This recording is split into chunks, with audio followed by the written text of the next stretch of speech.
नमस्कार दोस्तों, क्राइम तक में आपका स्वागत है। बात कर लेते हैं अर्चना तिवारी की। आप दोस्तों ये जानकर हैरान हो जाएंगे। अभी तक ये माना जा रहा था अर्चना तिवारी गायब है। कल तक ये खबर आई थी कि वो मिल गई है, लेकिन अब कहानी और पलट गई। कहानी इस तरह से पलट गई कि पता चला है कि अर्चना तिवारी ने खुद ही ये प्लान किया था अपनी किडनैपिंग का, और इसके पीछे दो और लोग शामिल थे। यानी कुल तीन लोगों ने प्लानिंग की थी कि ट्रेन में सामान रख देते हैं, लोगों को लगेगा मैं मर गई हूं, मैं जंगलों में गिर गई हूं, और बाद में हम दोनों शादी कर ले। कौन दोनों? यानी अर्चना तिवारी और सारांश। अब ये सारांश कौन है, पूरी जानकारी प्रवेश। पहले तो बताएंगे कि सबसे पहला पॉइंट है कि अर्चना भागी क्यों। तो भागी इसलिए कि अर्चना के घर वाले उसकी शादी किसी पटवारी से करा रहे थे और उसके बाद उसकी पढ़ाई बंद होने वाली थी। अर्चना खुद एडवोकेट थी और वो बहुत कुछ करना चाहती थी, आगे जज बनना चाहती थी, जुडिशियल मजिस्ट्रेट बनना चाहती थी, तो उसके लिए उसको पढ़ाई कंटिन्यू रखना था। इंदौर में ही अर्चना की मुलाकात होती है सारांश से। दोनों साथ में पढ़ाई करते थे और दोनों में प्यार हो जाता है। तो अर्चना नहीं चाहती थी कि उस पटवारी से ये शादी करे, और अर्चना ये भी नहीं चाहती थी, जैसे सोनम रघुवंशी में हमने देखा कि शादी करके किसी और से चली जाती, बाद में उसकी हत्या कर देती है।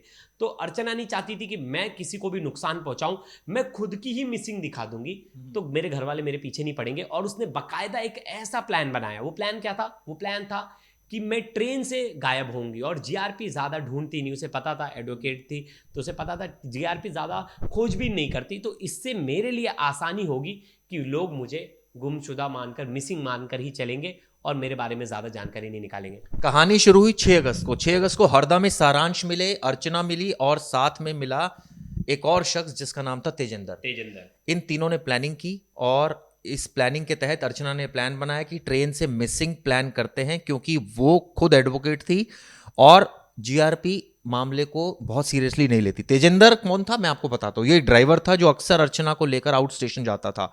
वो ट्रेन में इटारसी तक दोनों जाते हैं। आप सोचिए कौन कौन बैठता है। इंदौर से कटनी जाने के लिए ट्रेन में बैठता है और देखिए तेजेंद्र, और साथ में बैठती है अर्चना। लेकिन बीच में इटारसी पहुंचते ही अर्चना उतर जाती है ट्रेन से, और वो गाड़ी सारांश के साथ गाड़ी में बैठ जाती है। और देखिए सारांश जो है वो उसके साथ, मतलब वो भी कार से पहुंचता है इटारसी तक, और इटारसी से सारांश के साथ वो जाती रहती है। प्लान के मुताबिक तेजेंद्र को सब कपड़े, मोबाइल फोन पहले ही दे दिए जाते हैं कि मिड घाट में फेंक दे।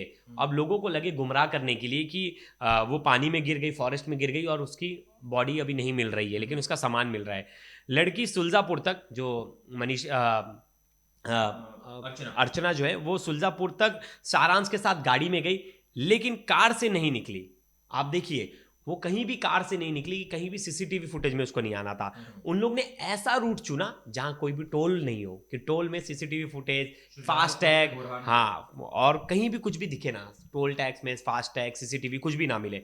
ये लोग सुजालपुर से बुरहानपुर गए, वहां से हैदराबाद गए, और हैदराबाद से जोधपुर, और जोधपुर से दिल्ली।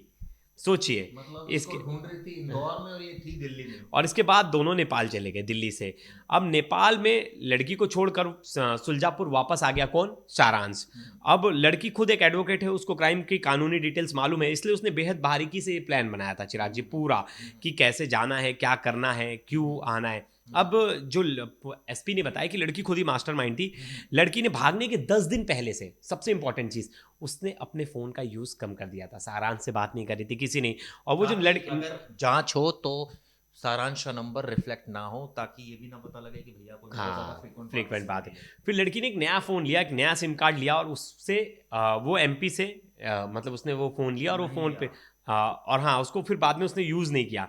लड़की जो रोड ट्रैवल में कार की सीट पे लेते हुए गई, ताकि किसी को सीसीटीवी में नजर ना आए। सोचिए, नहीं, मॉडस ऑफ फ्रेंडली मतलब कार की जो सीट होती है उसको पीछे कर लिया आराम से, ताकि आराम से लेटते हुए जाए, कोई सीसीटीवी में आए ना। हाँ। अब देखिए, लड़की ने पहले एमपी में ही रहने का प्लान बना चुकी थी, और इसलिए सुलजापुर में रेंट पर एक रूम लिया था। लेकिन मीडिया में केस हाइप होते ही लड़की को लगा कि एमपी में रहना सेफ नहीं है, तो फिर वो हैदराबाद चली गई। ये सेम सोनम जैसा केस है, वो भाग गई वहाँ। लेकिन देखिए, एक चीज़ अच्छी है इन सब चीज़ों में कि मतलब मुझे लग रहा है कि बाकायदा अर्चना जिससे प्यार करती थी उसके साथ भागी, किसी के साथ क्राइम नहीं की। हाँ, अपने घर को बेवकूफ़ बनाने की कोशिश, क्योंकि घर वाले प्रेशर डालते हैं, और आज भी हमारा समाज ऐसा है कि घर वालों को बताओ कि मैं अभी शादी करने के लिए रेडी नहीं हूँ, मुझे नहीं करना शादी, अगर मैं अपने लव वन से शादी करूँ तो ज़बरदस्ती शादी की जाती है। और मुझे नहीं लगता आगे अर्चना के ऊपर कोई ज़्यादा केस इसमें बनेगा। दो चीजें और भी आ रही हैं। पुलिस वाले का क्या रोल है? कल तक तो ये कहा जाता अच्छा, है वो कि वन साइडेड लवर था, वो वन साइडेड लवर था एक तरह से। वो अर्चना को पसंद करता था, अर्चना को चाहता था कि अर्चना उसके पास आ जाए ग्वालियर, वहीं आके ट्रेनिंग ले और उसके साथ आपको रहे। बता दूं, राम तोवर की पहचान अर्चना से इसलिए हुई थी कि वो जबलपुर में प्रैक्टिस कर रही थी, लेकिन राम तोमर चाहता था कि लड़की उसके पास ग्वालियर आके प्रैक्टिस करे, जबकि लड़की राम तोवर से परेशान थी। इसलिए जब भी राम तोवर ने लड़की की टिकट करवाई ग्वालियर में, वो कभी उसके पास नहीं गई, यानी कि हाँ, पीछे पड़ा बिल्कुल था। पीछे ही पड़ा था। तो ये नहीं, ये वहाँ नहीं गई और अपने बॉयफ्रेंड के साथ इसने भागने का प्लान बनाया। सारांश के- हाँ ठीक है, जो कि मुझे लगता है अगर अपने बॉयफ्रेंड के साथ जाना चाहती है तो ठीक है, क्योंकि घर वालों, सारांश करता क्या है? सारांश इसके साथ ही वहाँ पढ़ाई कर रहा था, दोनों की मुलाकात हुई थी। अभी उसके बारे में ज़्यादा डिटेल्स नहीं आई कि अभी वो क्या कर रहा है। लेकिन अब क्या लगता है चिराग, जिसमें कोई केस बनेगा? देखिए, ये तो प्यार का मामला है, मुझे जहां तक समझ में आ रहा है कि आप प्यार, लेकिन ये है कि आपने बेवकूफ बनाया एजेंसीज को, झूठ बोला नहीं, एक झूठ बार। उसने कहाँ बोला? नहीं, आपने जैसे एक प्लान ये किया ना कि वो तो आपने, अपने घर वाले से बच के भागने के लिए प्लान किया ना।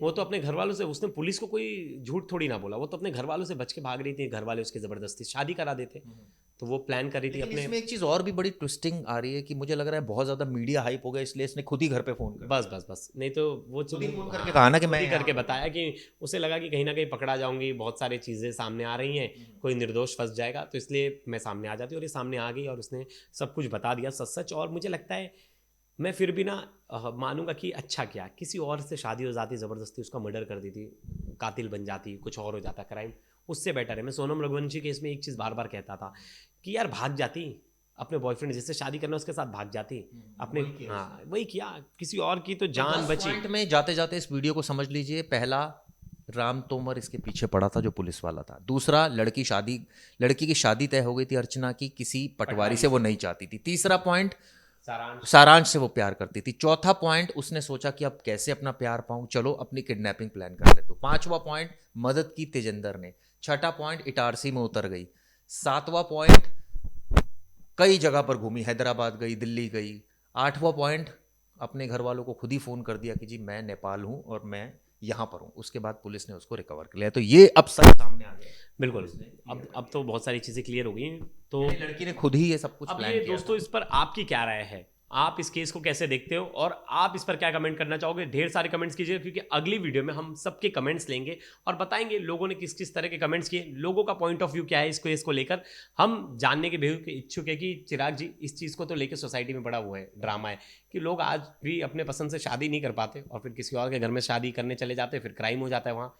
इससे बेटर है कि कोई अपने प्यार को पाने के लिए भाग गया। लेकिन एक चीज़ गलत थी कि पुलिस को इतना दिन चकमा दिया, बता देती कि मैं अपने प्यार, पुलिस उल्टा प्रोटेक्शन देती, पुलिस तो शादी भी करवा देती, दोनों बालिग थे, तो कोई टेंशन की बात नहीं थी। तो अब यही है, अब अर्चना मिल गई है और अर्चना को लेकर जितनी थ्योरी चल रही थी वो सब थ्योरी एक तरह से फेल हो गई है कि अर्चना का मर्डर हुआ होगा, किडनैपिंग हुआ होगा, क्या बोलते हैं उसका ऑर्गन्स बेच दिया गया होगा, ह्यूमन ट्रैफिकिंग का केस, तमाम तरह के सस्पेक्ट्स हम सोच रहे थे, लेकिन ऐसा कुछ नहीं हुआ। और मामला जो निकला वो ये निकला कि अर्चना खुद मास्टरमाइंड थी और खुद भाग गई। तो दोस्तों ये वीडियो कैसी लगी जरूर बताएगा। धन्यवाद।